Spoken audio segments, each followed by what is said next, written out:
कुछ भी करने से पहले थोड़ा सोचें। एक युवक ने शादी के कुछ साल बाद पिता से कहा कि वह विदेश जाकर व्यापार करना चाहता है। पिता ने उसकी मंजूरी दे दी। युवक अपने माँ बाप और गर्भवती पत्नी को छोड़कर व्यापार करने विदेश चला गया। उसने विदेश में कड़ी मेहनत की और धन कमाया और वह बहुत अमीर सेठ बन गया। लगभग 15 वर्ष धन कमाने में बीत गए तो उसे वापस घर लौटने की इच्छा हुई। पत्नी को पत्र लिखकर उसने आने की सूचना दी और जहाज में बैठ गया। वह सेठ कुछ दिनों बाद अपने नगर पहुंचा। नगर के एक चौराहे पर ही उसने देखा कि एक व्यक्ति एक बोर्ड के साथ खड़ा था। उस बोर्ड पर उसने लिख रखा था, बेशकीमती ज्ञान के सूत्र। सेठ ने उस व्यक्ति के पास जाकर पता किया तो उसने बताया कि मैं बेशकीमती ज्ञान के सूत्र बेच रहा हूँ।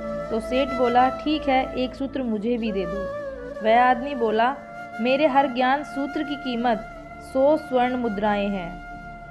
सेठ को यह सौदा महंगा तो लगा, लेकिन उसने एक ज्ञान सूत्र खरीद लिया। उस व्यक्ति ने सेठ को ज्ञान का सूत्र दिया, कोई भी कार्य करने से पहले 2 मिनट रुककर सोच लेना। सेठ ने वह सूत्र अपनी डायरी में लिख लिया। सेठ को अपने घर पहुंचते पहुंचते रात हो गई। सेठ ने सोचा, इतने सालों बाद लौटा हूँ तो क्यों ना सीधे पत्नी के पास पहुंचकर उसे सरप्राइज दूँ। घर के चौकीदारों को इशारों से अंदर कुछ भी कहने से मना कर दिया और सीधे पत्नी के कमरे में गया।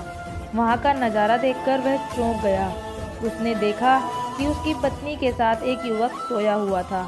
यह देखकर सेठ गुस्से से आग बबूला हो गया। वह सोचने लगा कि मैं परदेश में उसकी चिंता करता रहा और यह यहाँ अन्य पुरुष के साथ सो रही है। आज मैं इन दोनों को जिंदा नहीं छोड़ूंगा। वह गुस्से से अपनी तलवार निकालकर दोनों पर वार करने ही जा रहा था।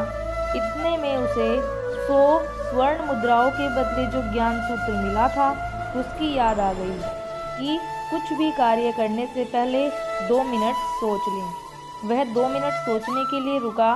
उसने तलवार वापस पीछे हटाई, लेकिन वो किसी बर्तन से टकरा गई। बर्तन के गिरने की आवाज़ से पत्नी की नींद खुल गई। आँख खुलते ही उसने अपने सामने अपने पति को देखा तो वह बहुत खुश हो गई और बोली, आपके बिना जीवन सूना सूना था। इंतजार में इतने वर्ष कैसे निकले यह मैं ही जानती हूँ। पत्नी ने इतना बोलकर पास सोए हुए युवक को उठाते हुए बोली, बेटा उठ जा, तेरे पिताजी आए हैं। युवक उठकर जैसे ही पिता को प्रणाम करने झुका तो माथे की पगड़ी सेठ के पैरों में गिर गई। उसके लंबे लंबे बाल बिखर गए। सेठ की पत्नी ने कहा, यह आपकी बेटी है, इसके सम्मान को कोई आँच न आए, इसलिए मैंने इसे बचपन से ही पुत्र के समान पालन पोषण और संस्कार दिए हैं। यह सुनकर सेठ की आंखों से आंसू की धारा बह निकली।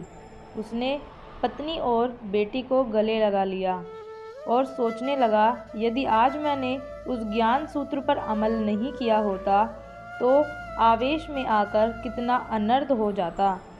मेरे हाथों से मेरा ही निर्दोष परिवार खत्म हो जाता। शिक्षा।